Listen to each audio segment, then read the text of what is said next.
Welcome to Voice Note from a Slow Life, Slow Motherhood podcast. I'm Emily and I'm glad you're here. These are real-time reflections on slowing down, mothering gently, and choosing a more intentional life. So let's begin. I'm coming to you live from outside my house on my back patio. It is dark, it is cold, and it is rainy. I have my little puppy with me, and she is sniffing around, so you may or may not hear her make sound. You'll hear her collar. You might hear the coyotes in the distance. I don't know what you're gonna hear. This DJI mic that I'm using tends to be very good at isolating my voice, but just FYI, you might hear things. It is what it is. Today I want to talk about the slow motherhood aesthetic. So I'm all for slow motherhood. My whole thing is I'm a slow motherhood guide. I'm a slow living activist. I love this shit. I wasn't a slow living person before. No, I was a high strung overachiever in the past, who did not know how to rest, who did not know how to care for herself, and who thought that hustling and productivity was the only way that I would deserve anything, that I would have any worth.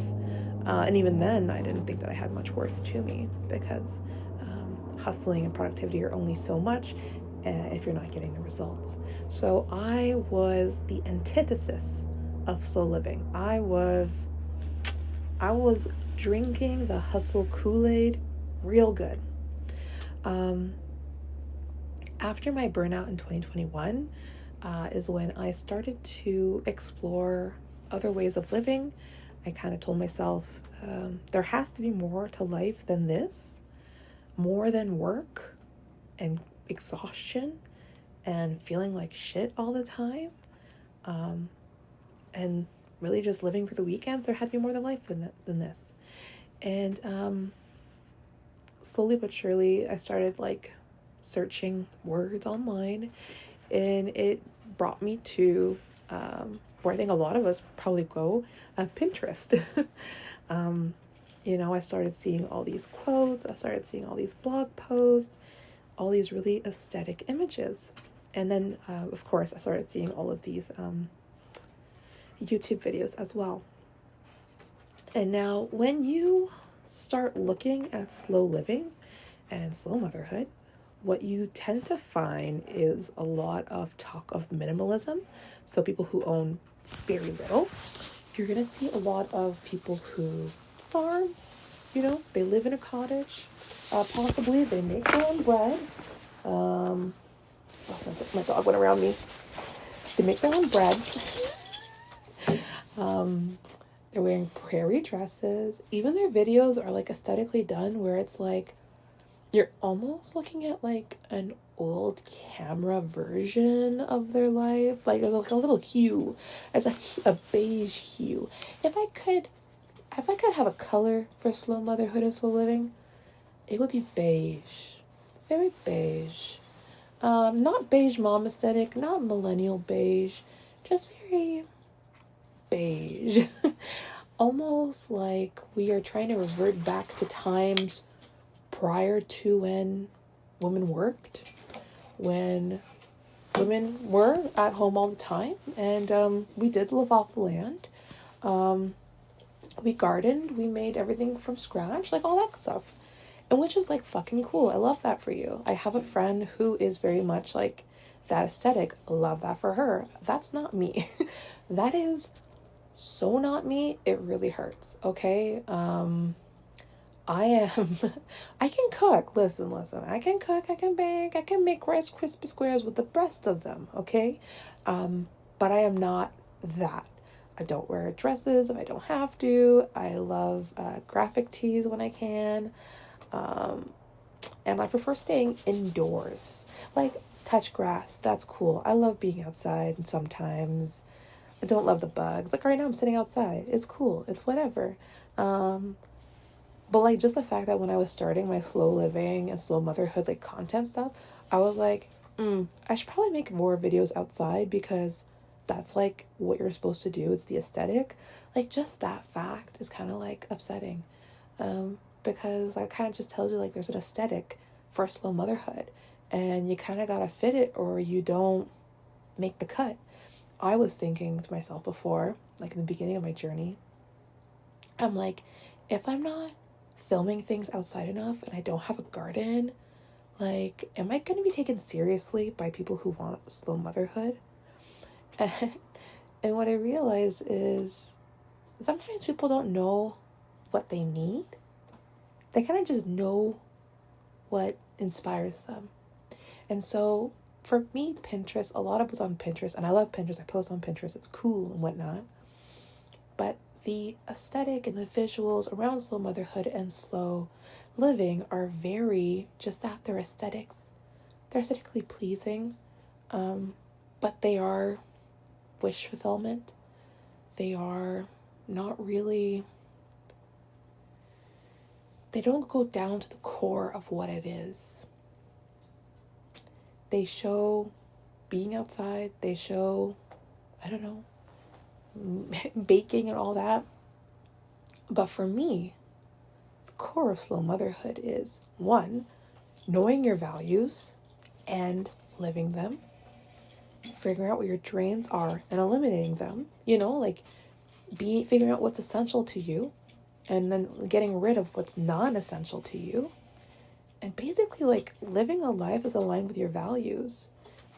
And that's a life of meaning to you, because slow motherhood is a life of meaning. And your values don't have to be the same as mine. Your life does not have to look the same as mine, as long as it's serving you and your family. And so my core values are health, family, connection. So health, I realized after my burnout, without health, I have nothing. So health is number one. That's why I prioritize myself. Family is very important to me. My daughter is only 3 years old, and so that is very high on my list of priorities because, listen, they grow up too fast, and that's the reason why I quit my job to start my own private practice, is that I wanted as much time with her as possible so I could, take care of my own schedule. And then connection, it's stuff like this. It's these voice notes. It's seeing friends. It's creating content. It's connecting with other business sisters and stuff like that. So that's what it's like for me. For you, it might be something really different, and that's okay too. Does that mean that you're not engaging in slow motherhood if one of your values is your work and having a very, ambitious and important career? No. You can have that and still have the motherhood that you want.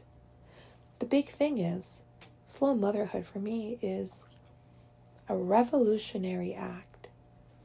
It is a revolutionary stance. We're telling society that we are finished with how we are told to mother. We are finished with the messages that we are fed about mothers and motherhood. We're done with it. We're not falling for this bullshit anymore. We're not hustling like they tell us to hustle anymore, because who does it actually serve to hustle? It doesn't serve you, I can tell you that much. It serves capitalism, that's for sure. It serves your employer. It doesn't serve you. Because what do? You get tired, you get burnout, you get fatigue, you get no time for the things that matter most to you. Because you can't tell me that the only thing that matters to you is your work. I don't buy it. Not for 1 second. You have other facets to you. And if you don't, that's a problem. You need to have other facets to your life. You need to have different pillars of your identity. And so slow motherhood is the reclaiming of motherhood from hustle culture. It is saying no to the myth that good moms do it all. And in a sense, a lot of the propaganda we have out there about slow motherhood and slow living on Instagram is just different social narratives telling us how we should mother, how a good mother is, how a good slow motherhood should look, how a good slow living life should work. No, I say fuck that shit, okay? Like, I could care less how it looks to others on the outside. I care about how it feels to me and to my family on the inside. And you'll never even know that. You'll never know what it is completely. I can never express to you exactly what my motherhood feels like to me or how it is for my family. Not only because you can't read my freaking mind, and I can't articulate that enough, but also because it's ever changing. Because the way I mother keeps changing. Because I have to meet my own self. I have to meet my daughter's developing, needs. My family's changes. My season of life. And so I have a lot of issues with the slow motherhood aesthetic. Now it's pretty, it's cool. If it serves you in any way, that's fine. But it's an aesthetic, not a way of living, okay? It's a way of dressing. Maybe it's hobbies that interest you, but it's not a way of living. Because when we live this type of lifestyle, we live it with intention. We have intention in the way and the reasons why we act and mother in the way that we do. And so, yeah, you might say, okay, well, I make bread from scratch because I want to teach these skills to my children. Okay, cool. That's great. But deeper than that, why? Why do you want to teach that to your children? Oh, because I think it's important for them to know the skill. Why is it important for them to know the skill? Because I want them to be able to grow up, be able to be self-sufficient. Why is that important for them to grow up self-sufficient? You got to go lower and lower because that's not a good enough, not a deep enough reason. I don't want to say good enough because all reasons are good. It's not deep enough. For me, I want my daughter to be freaking happy. I want her to know that her mother is taken care of, that I am well, that she doesn't have to worry about me. She only has to worry about herself, but that her mother will always be there for her because her mother takes care of her and takes care of herself. That's what's important to me. I want my daughter to learn how to cook, so I want her to be self-sufficient, sure. But I want them now. I'm tired of preparing children for their future. Can we live with them in the now? So if I make bread because it's a hobby that I have and it allows me to be present with my child and to communicate and to form really deeper bond, hey, now we're fucking talking. But you can do that without making bread. You can do that without making a garden. Shit, you could do that making a volcano. You know what I mean? You could do that any kind of way. That's just a vehicle of connection. What the real thing is that your presence is the real thing. Your presence is the most important factor, not the vehicle. And so I say this to tell you that to engage in slow motherhood and slow living, you do not need to bake. You do not need to have a garden. You don't need to know how to sew. You don't need to know how to do all the crafts with nature shit. You don't need to wear prairie dresses. And you don't need to be soft and delicate. I'm whispering right now because I'm outside and I don't want my neighbors to think I'm crazy, but I am far from soft and delicate, okay? I'm a bit all over the place. My friends will tell you that. Love to laugh, love to joke, love to swear, love to question things, love to sing loudly. So I do not fit the slow motherhood aesthetic. And yet, I am living a slow motherhood lifestyle. I am prioritizing what matters most to me.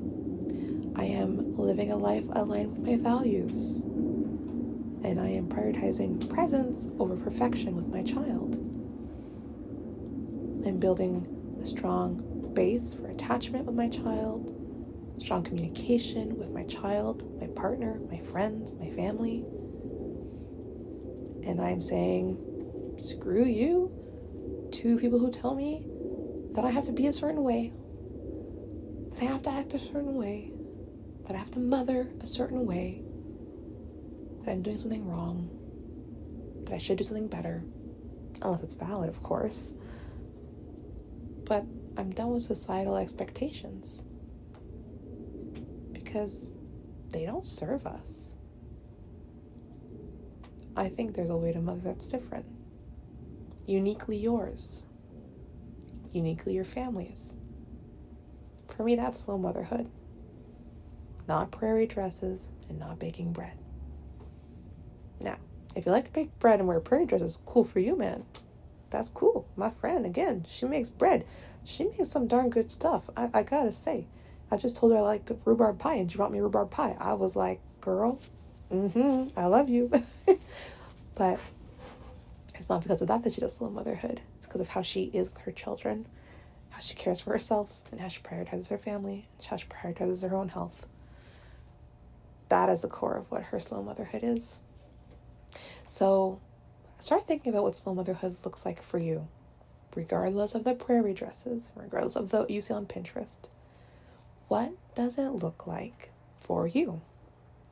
Because that's the only thing that's actually important. Okay? Now, this was episode 2. I think episodes will be longer as we go on. But we're easing in slowly. So thanks for listening. If this episode spoke to you, it would mean so much if you followed, left a review, or shared it with someone you think might need it. Until next time, keep living your authentic life.